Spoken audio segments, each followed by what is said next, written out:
Welcome to the Inside the Sales Playbook show, where on each and every episode, we dive into the actual sales processes, the plays, and strategies working for teams today. No high level overview or fluff. We get into the weeds of what some of the fastest growing and most successful sales teams are doing today to drive revenue and grow their businesses. And on today's episode, we've got two sponsors.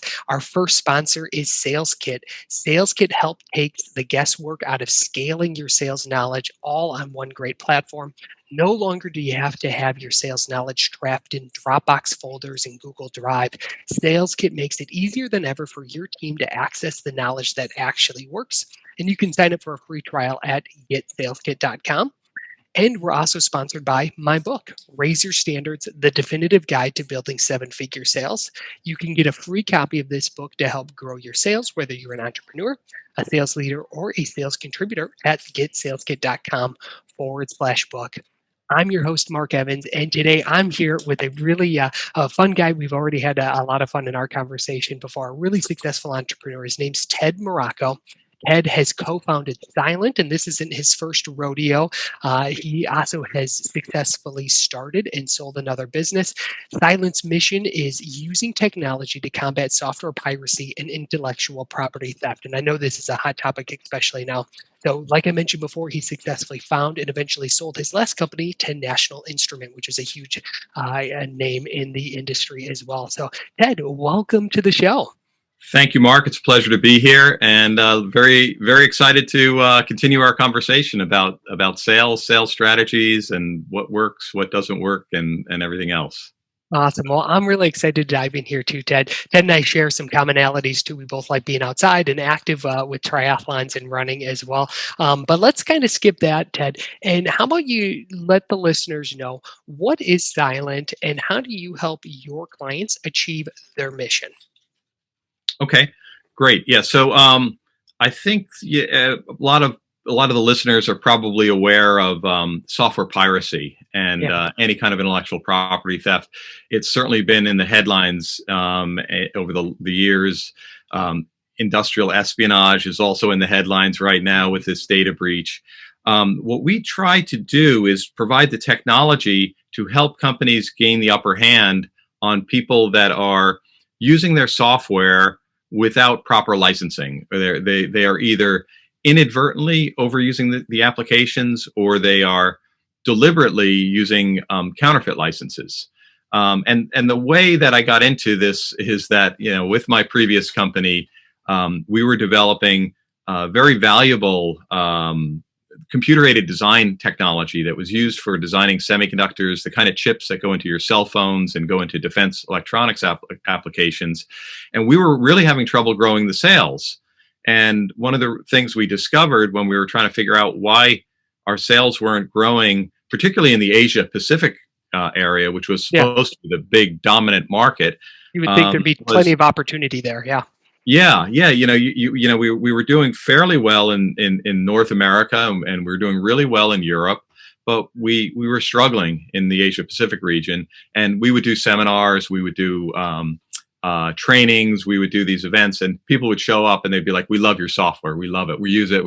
And we're like, "Well, I don't remember you ever I don't remember a purchase order ever coming in from this company." And I'd be going through the business cards with the reps and saying, "Are they buying?" And I was like, "No, they signed up for an evaluation. They're looking at it. They might buy." And I was like, "Well, they certainly know a lot about it." Yeah. And with the power of the internet, you could search the internet and you could easily find that there, and I recommend anybody in the software business, just your easiest search tool, just go to Google and do a search on your product name and the word crack. And more likely than not, you're going to find websites that'll pop up all over the planet. A lot of them are in Russia or China. A lot of them are in English. But you can go out, you can get any software you want, as most younger people know, and it is a problem, at the university level, is people, don't want to pay for things, or maybe maybe the evaluation period is too short. In any event, people get counterfeit licenses. They get key generators and they get free downloads. Some of these things have infections, they have malware, they have there's a lot of bad things that can happen from downloading these things. So we're not just catching pirates for the sake of catching pirates and trying to monetize that, which is one benefit of our technology. But the other thing that we're trying to do is we're trying to protect companies from intrusions, from malware. And again, I bring up this SolarWinds hack, that the Russians have perpetrated. If you download a piece of software from one of these sites, you don't know if you're downloading a backdoor onto your network or some kind of a key logger or something that can be used to get into your network and steal your valuable intellectual property. So it's stopping and rooting out this illegal software is a big deal.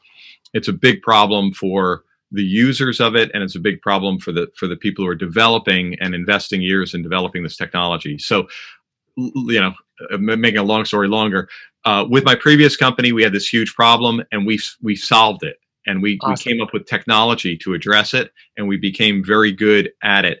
And then we sold the company, and I'm a serial entrepreneur, and I've been working with a partner on the anti-piracy effort named Chris Loughton at ITCA, and him and I were discussing what we wanted to do next.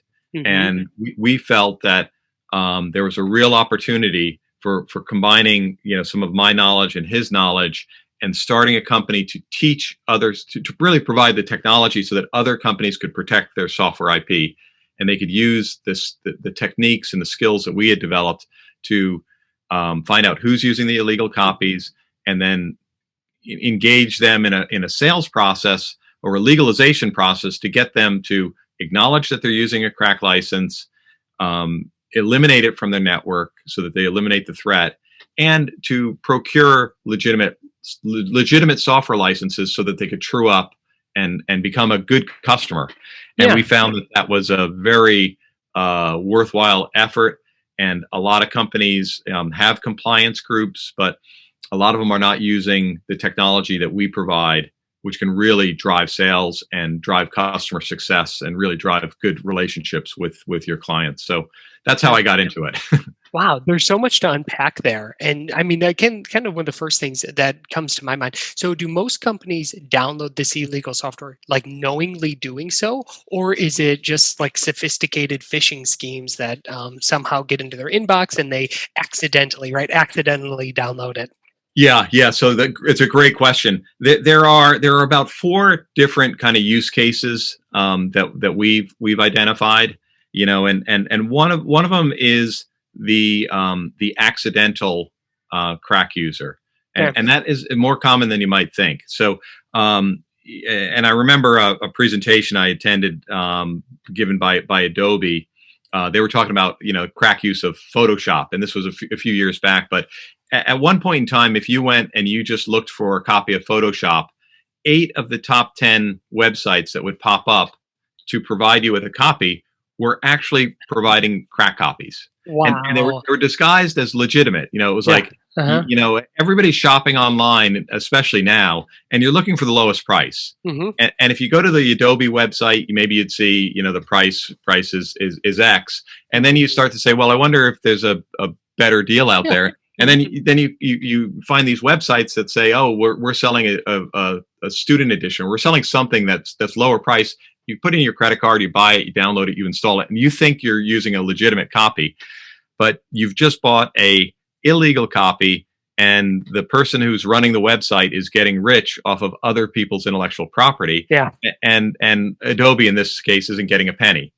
And I'm just using them as an example. Because and that ain't cool. Everybody knows Photoshop, and that's just a very popular kind of crack, that's out there. So that's your legitimate sites that are disguised to be legitimate resellers or legitimate software distributors that are really trafficking in counterfeits. The same way people traffic in counterfeit Gucci, handbags and Rolex watches and all of that stuff. It's just an electronic counterfeit. And some of the counterfeits are have this malware. Some of them are close to the original, but you never know what you're getting. Let the buyer beware.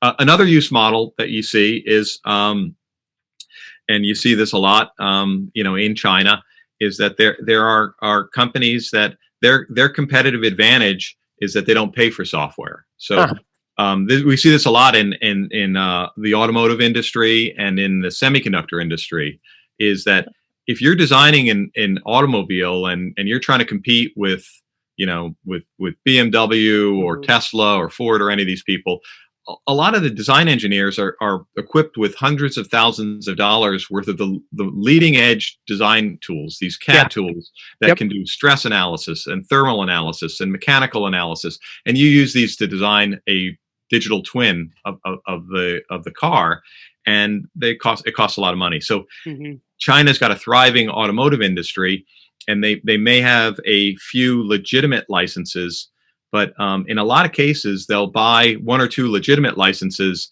but then they'll clone or they'll use counterfeit Huh. licenses on the network, and they may be using they may be buying one and using 100. Yeah. Uh, and And it's not these exclusively. license, I would imagine I have some background and experience with like mechanical design and things like that. And Yeah, one seat of SolidWorks or Pro E was $8,000 to $12,000. I gotta imagine for the like these high level FEA analysis and stuff like that, that could be tens, twenties, thirties, thousands worth of dollars of software, tens of yeah. hundred. As you get into the semiconductor industry, you can have CAD tools that cost $1 million a license. That's a If lot. you're trying to do a design rule checker or a design compiler or something like that for designing these incredible chips, those tools are very, very expensive. Yeah. And China, as part of their 5-year plan, is really very, very focused on dominating semiconductors, and very focused on dominating medical, and very focused on dominating automotive. And they can really level the playing field and level up by getting a lot of this technology in-house for a fraction of the cost, by Yeah. really just paying for some technical support. And again, I don't want to exclusively say China, but I think people can understand that from the headlines that this is going on. But that's not to say it doesn't happen in the United States. It happens in Italy, it happens in the UK, and it happens in Germany. It's just, China is the biggest, most obvious kind of place where a lot of this kind of corporate theft of IP is taking place. And we see, we can look at the pie charts and look at the data, and yeah, it is a global problem. Hmm. But China and some of the emerging markets like India are big. The other area that you see some of the illegal use that's a concern is in banned countries like Iran Hmm. or Cuba or North Korea. These places are not allowed to purchase this technology because the Commerce Department has made it illegal. Yet they are getting it, and they're getting access to technology that can be used for developing weapons. That can be used for a lot of things. So, we can identify and help companies with export compliance as well as license compliance. And the other thing we can help them with is just usage analytics, just knowing what customers are doing with their software, if they're using it, if it's shelfware, or if it's really being actively used, if they need help or support. So we give in the age of COVID, when salespeople and application engineers are grounded, Cylynt provides a visibility into the customer base of who's using the products, what they're doing with it, and where there are sales opportunities where people can maybe upgrade or buy new licenses, add seats if they're maxing out on the number of licenses. Yeah, So. that's got to be super helpful, especially in this market. And so, from what I'm understanding, Ted, so your business has a component of, sounds like a little bit of consulting, but also based on a SaaS platform. Is that accurate to say? Correct. Yeah. So our clients are, for the most part, developers of on-premise software. Okay. On-premise software is the easiest to steal. It's when you're in a SaaS application, there's a connection that you can see. There's still. I'm not to say there's no illegal activity in SaaS, because there is, and we can address that as well. But these big expensive CAD tools and the semiconductor tools, they're on-premise tools. Mm-hmm. And we have a SaaS platform that brings up dashboards that allows our clients who are developing these on-premise tools to see in the cloud. They can look at a dashboard and see who's using their tools, who's running evaluations, who's running legal licenses and who's running counterfeit licenses.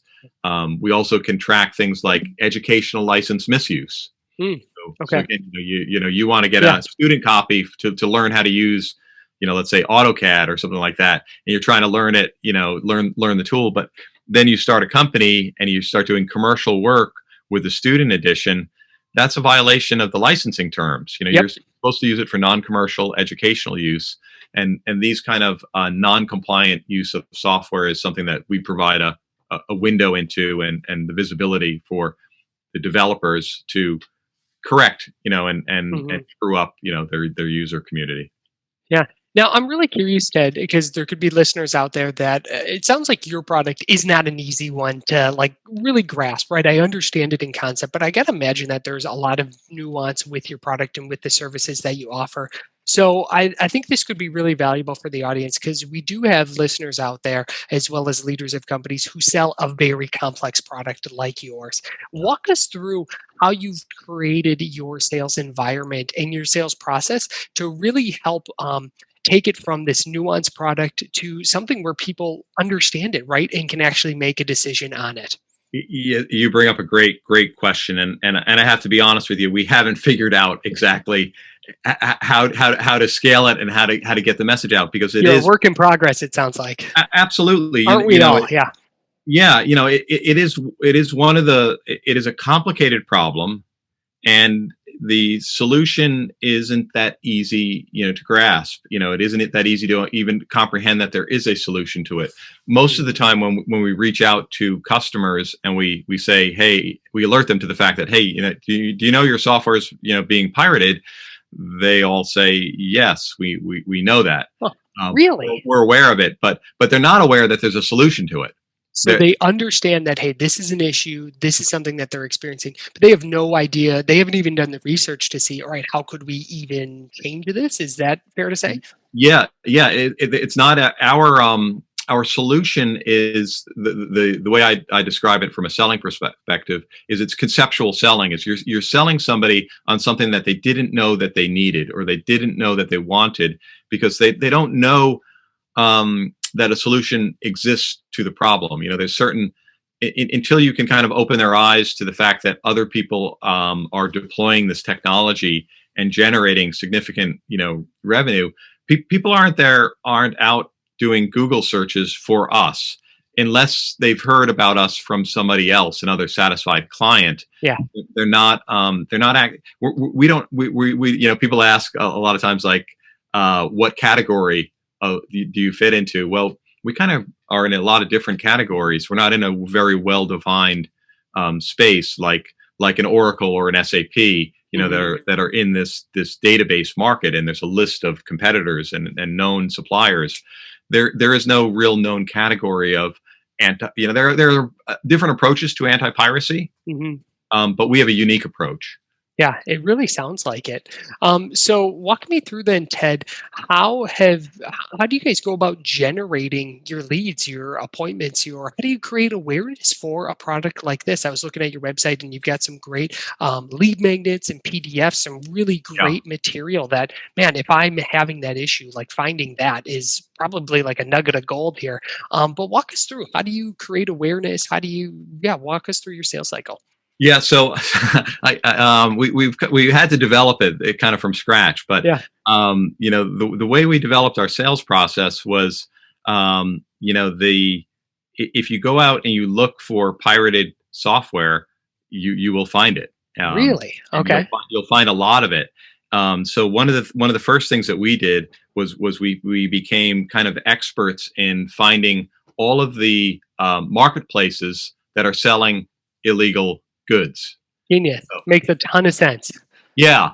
So that was kind of so then what we did was we manually went to these websites and we looked at what companies were being taken advantage of, and we built a list of like 800 companies from just one website in Russia. We were able to find like 800 companies that then we methodically work through that list of companies to try to categorize them based on size, market, price of their software, volume of downloads, to try to figure out if we could size up we knew from various industry studies that about $4.5 billion is lost every year to software piracy.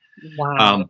So then it's like, okay, so that's a top down number. How do you go at it from a bottoms up approach? So we went right to the source and we looked at these, and then we load those companies into our CRM system is HubSpot, and we would build up a list of potential clients based on the fact that these are real companies with real IP theft, copyright infringements going on every day, actively being downloaded by anybody who wants it. And as far as the engagement process goes, again, it's hard work, it's brute force, trying to get into these accounts. But you find the companies, then you try to identify the contacts, and then you Who's try. An ideal contact for you at an organization like this? That's a great question. So, and again, we didn't know who was the right person to contact, kind of going into it. So we tried all of them. We tried going in through the sales organization, because clearly the salespeople are losing revenue. Yeah. So this is a way to generate really qualified leads. The marketing people, again, spend a lot of money on a lot of things to generate leads. Here's a capability that could generate real lists of people who are actively using software but not paying for it. One of the best lists you could ever find. Yeah, exactly. Yeah. The other area that we would go in is through the finance group, because the CFO of a publicly traded company has a fiduciary responsibility to the shareholders to protect those shareholders from copyright infringement.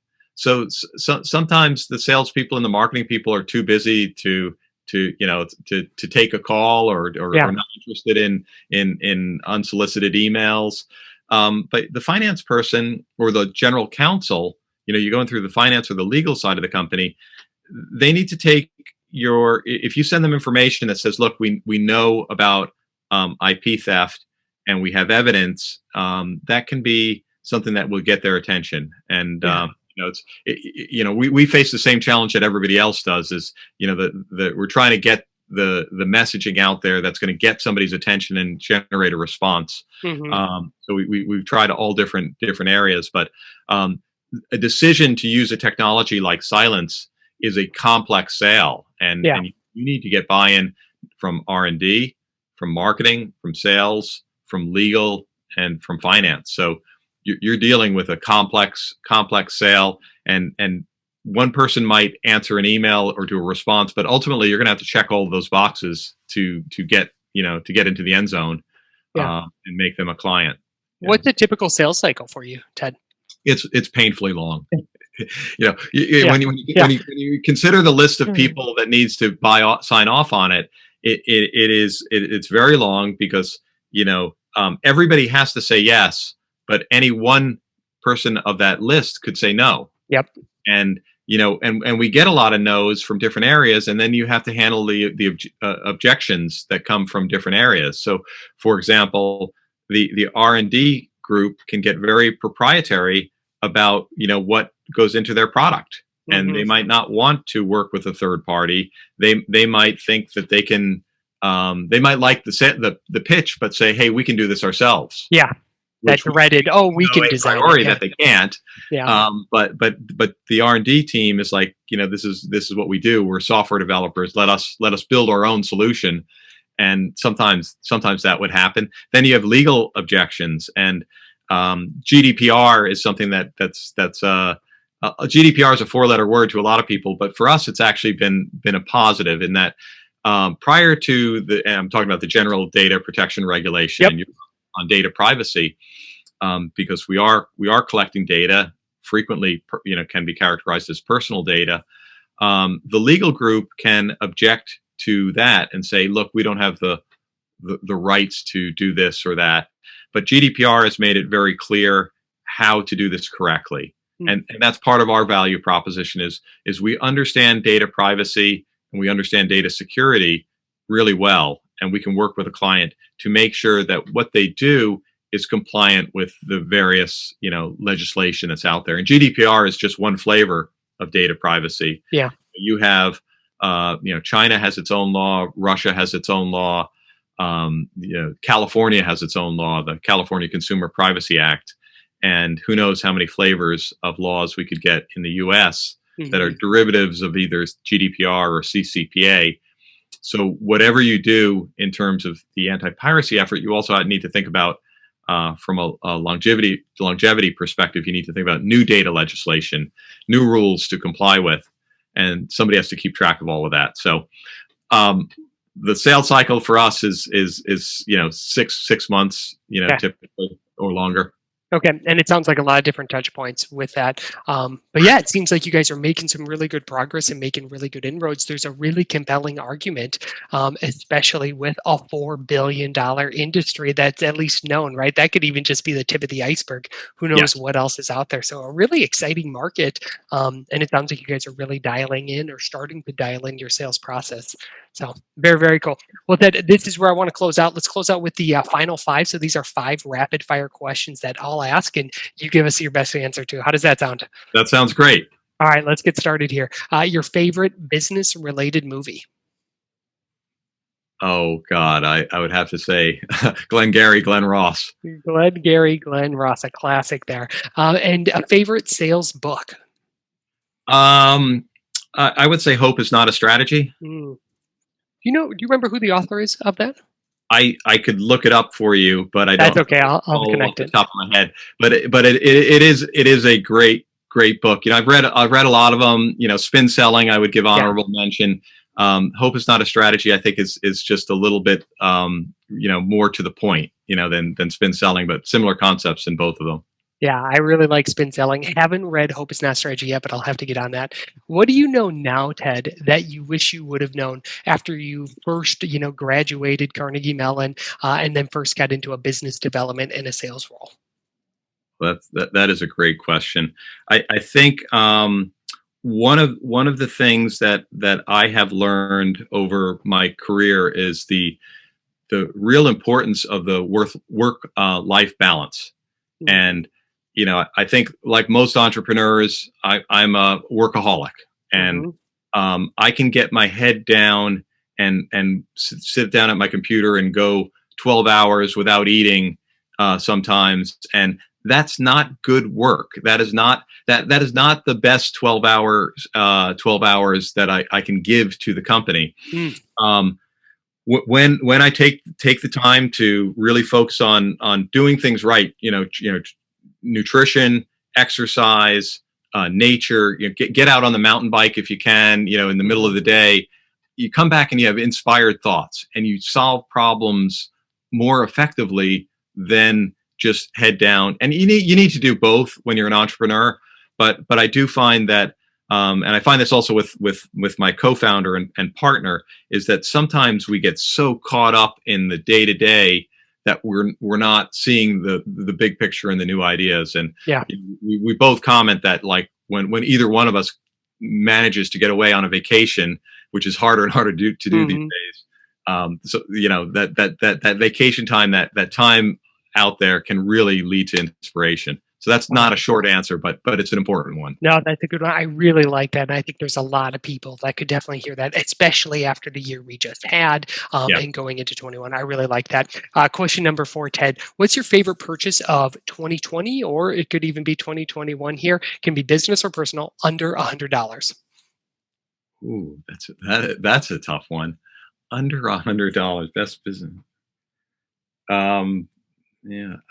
I'm struggling on that. I guess the closest I can come to $100 is just the new Fitbit. Fitbit, all right. Finally destroyed the old one and got a new one, but it's probably in the $130, $140. Okay, we'll allow it. We'll let that in. Yeah, that sounds good. And Ted, do you have a executive or a favorite social media individual, or just executive or founder that you really follow and get a lot of good advice from? Well, I received as a Christmas present Reed Hastings' book, the No Rules book, and I've been enjoying reading that. I only gotten a little ways into it, but it is part of the culture that we've intrinsically tried to do is to create an environment without a lot of rules where employees are given a lot of flexibility to make decisions based on values. They might not always be the same decisions, but to come from a core set of values to make good judgments. Another honorable mention I would give out there too is there's a management guide from the U.S. Marine Corps, which at my previous company we used as kind of a guidebook, which again was focused on similar concepts of like everybody needs to have core values so that if you're separated from the group and you need to make decisions, you know what the right decisions are. So for Cylynt, I try to infuse in our employees the importance of customer success and customer satisfaction. And, somebody shouldn't have to come back and ask me or ask another executive in the company what the right decision is. If a customer is struggling and they need help, you need to make the right decision to help them, because our customer success is the number one way that we grow the company, and it's the number one way that we get new customers is by the enthusiastic support of the existing ones. So I love that. That is a great way to kind of finish off the final five and to wrap up this interview. Ted, thanks so much for coming on Inside the Sales Playbook. This was an awesome conversation. I know I took a lot of notes, and I know our listeners will take a lot away from it. So thanks for coming on, Ted. Excellent. Hey, thanks, Mark. Enjoyed it.